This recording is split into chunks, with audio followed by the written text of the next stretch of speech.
Today we're covering what are my 5 most important rules for real estate agents if you want to be successful in this industry. So let's talk about that. And the first rule we need to talk about when it comes to being successful in real estate, and there's a reason why this is the first one, this is the most important rule that I feel is across the board for all real estate, is the fact you need to, this is the most obvious, answer your phone or respond incredibly quickly. I cannot tell you how many times agents that I've heard about or have friends who lost deals or lost buyers or listings, what a case is, because they didn't answer their cell phone. Now we can justify in our minds saying like, oh, well, like, we can justify someone calling us and leaving a voice message or what the case is and be like, no, I'll get back to you in about an hour or so. I guarantee you, unless it's a close family friend and even that's on the line, there is a good chance they're moving on to the next person. That's just the reality of what it is. Now, what I want you to do is put yourself in the shoes of, let's say, you're calling HVAC, a plumber, or a bid for this or bid, whatever the case is. That is the same thing. You're gonna be, whatever you do for those people, you're gonna call them, whoever responds first a lot of times, and they have a good price, is gonna get the work. Now, we can justify in our minds that, oh no, this, and there's this. Just answer your phone. You will get so many more deals if you answer your phone, if you get back to text messages quickly. Whatever the case is, I guarantee your business will double because of if you answer your phone faster. Now, the fact is that we need to be more attached to our phones with our Apple Watches. I get all that. And if you want to put in those boundaries, just know that the more boundaries you put in place when it comes to when you're off the phone or on the phone, that's totally up to you. If you've established your business enough over the course of however many years that you can do those things, great. But especially if you're new to the industry, you have no reasoning, no justification, just to be clear, of not answering your phone. You got in the industry for this reason, to answer your phone, because you're putting marketing stuff out there for people to call you. The next thing is you answer your phone. So it is one of those things you just need to be comfortable with, is answering your phone, being attached. I'm just gonna be clear, be attached to your phone all the time.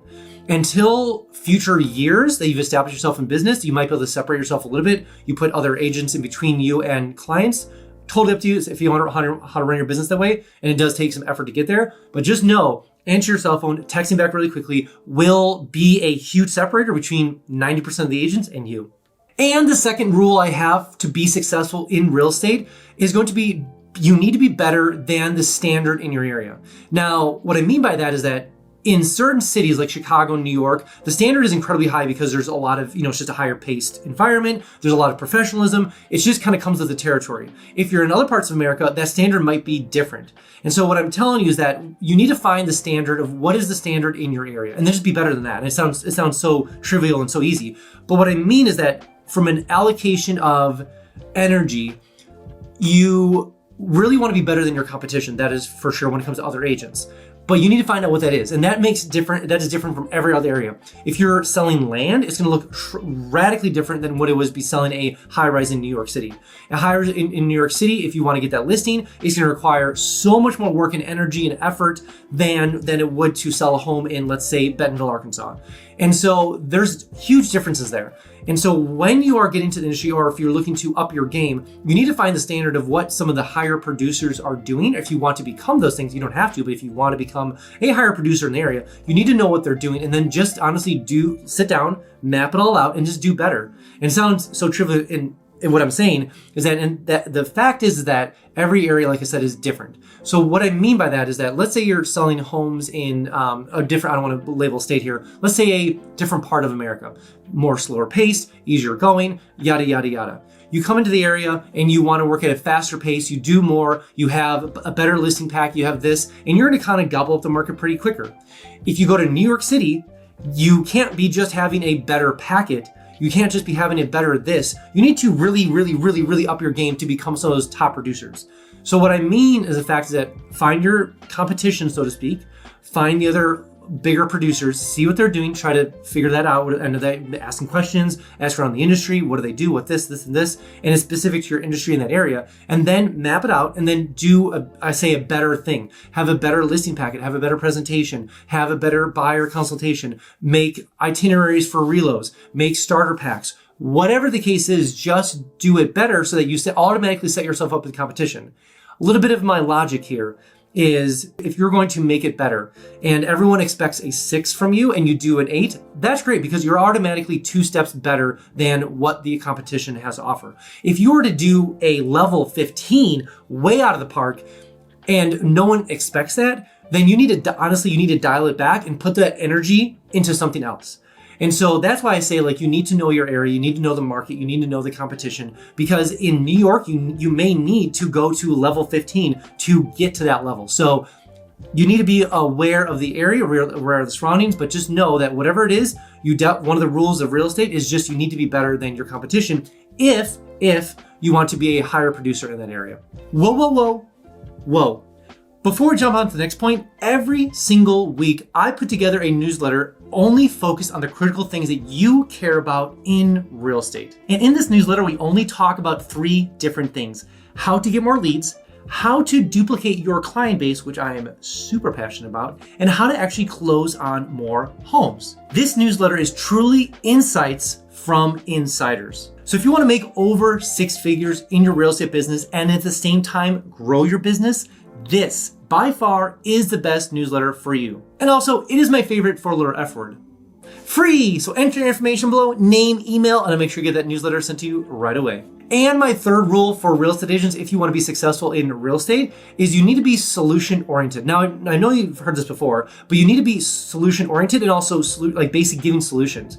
Now, let me give you an example. It might be better to give an example than necessarily like talk about this. A lot of my contracts, there's obviously, especially if you've been in real estate for a minute, you have definitely issues with contracts. And what I mean by that is that there's lender issues, there's title issues, there's this, there's that, all sorts of things creep up. There's termite issues, there's carpet net issues, there's you know what I'm saying? There's always issues.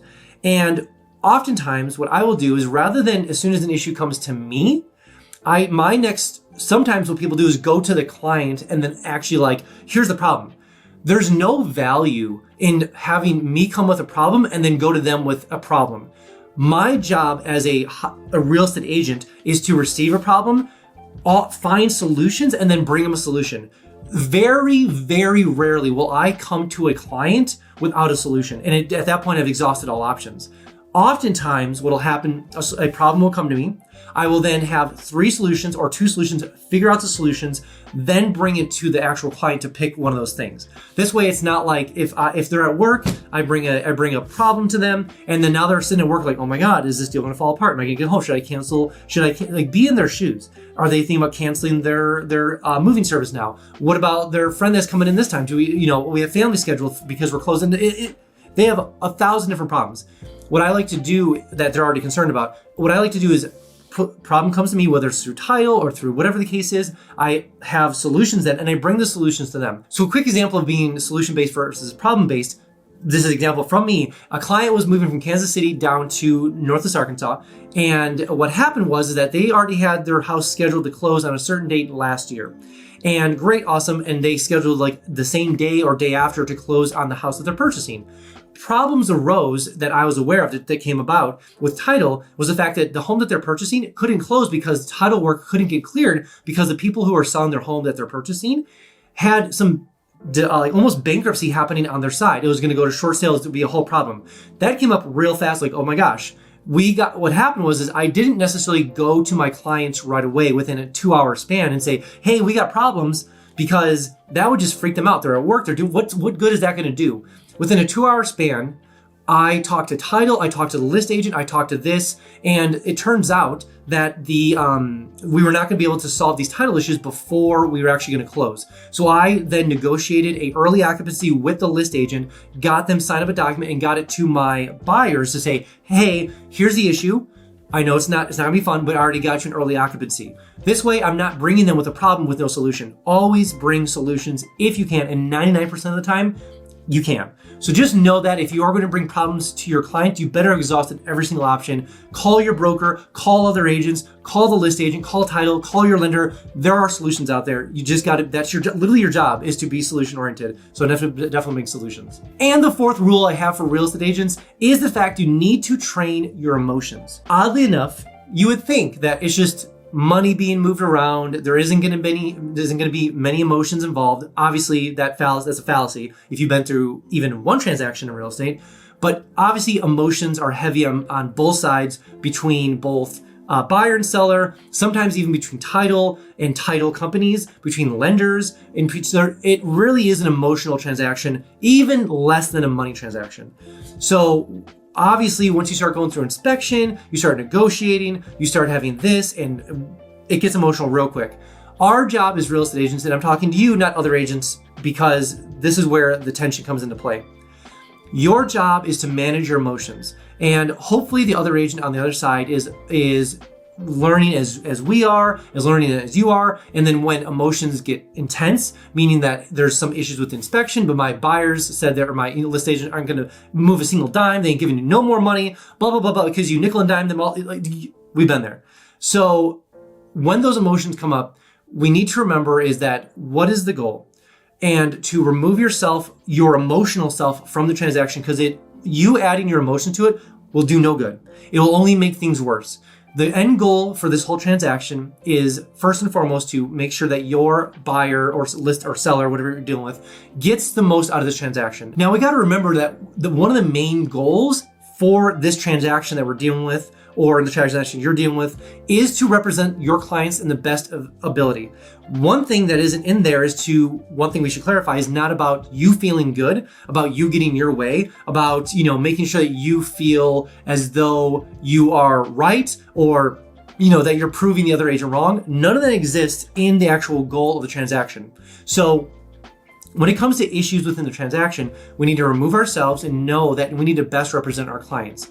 And so often things that I'll do is step away, take a breath. Sometimes it's through text message, obviously, or through phone calls. I prefer sometimes phone calls, honestly, because a lot of things get misconstrued in text. But we need to remember that the goal, a lot of this, is to represent your clients in the best way possible. And a lot of times you need to soften the words we use. We need to not get angry. We need to not take it personally, because it's not about us. It's about the clients that we're trying to represent. And it is challenging to do that because a lot of times the other agents, just to be clear, on the other side, don't have the emotional, I'm going to be honest, a lot of the intelligence that you might have. And so you not only have to be more emotionally intelligent than the other side, than the transaction, but you then have to compensate for the lack of emotional intelligence on the other side. And so it's kind of a double whammy on so many ways, because a lot of times agents will come at you and it's just like, oh my God.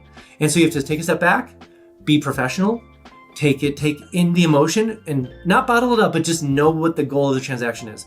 I do admit this is probably one of the most challenging things to do in real estate. You will, whether you're emotionally intelligent now, or maybe you'll get there, or maybe you're the best ever, not sure, but just know that it is incredibly challenging, and I hope that you get better, and I hope maybe you're already an expert. Fantastic. But for me, it took a minute to get there, to remove myself from the transaction and just play it calm and know what the goal of the transaction is. And my fifth and final rule when it comes to being successful in real estate is you need to be incredibly humble and always willing to learn. Now, I know that's kind of like a cheek, like a tongue-in-cheek kind of thing, like of course, obvious. But what I mean by that is that it is a rule of life and real estate that if you want to grow in real estate and want to be successful, and I'm not even saying like a top producer, I'm just saying continue on in the business, you have to be humble and you have to be willing to learn. And there's only 3 ways this will play out. There will be problems in transactions and you will be taught lessons. That is guaranteed. The first way is that you will continue to be taught lessons, and it'll beat it out of you. Like if you just continue to hammer down, in some ways, some people just need to do this. You will continue to do the things that you will do, and you'll never learn, and you will just eventually get it beat down out of you. The second option is that you see it, and this is where it becomes a little bit less emotional. You see your maybe ways you could have done better. Even just the other day, there was a transaction. I was like, I could have done this better. It wasn't even anyone coming at me, but I was like, probably could have shaped that differently, said that differently, changed this because this, and this. And so you're always learning. And it is sometimes you need to be a little bit retrospective or introspective to be like, I could have done this better. It's better for you to do it to yourself than others do it to you. Just to clarify, it is never fun. But at the end of the day, the first one option is it'll get beaten out of you.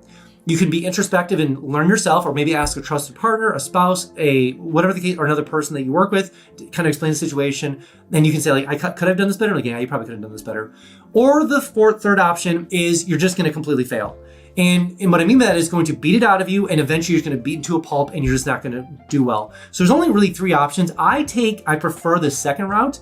Sometimes you need the first route because some of us are hard-headed, and in certain areas of real estate, we need to get it beaten out of us until we sometimes have so much pain that we lose money. Sometimes we have gotten beat up, so we're humiliated, and then we learn that way. Sometimes it's just bringing to a board of realtors and being like, you did it wrong, and you're wrong again. Hopefully it never gets there.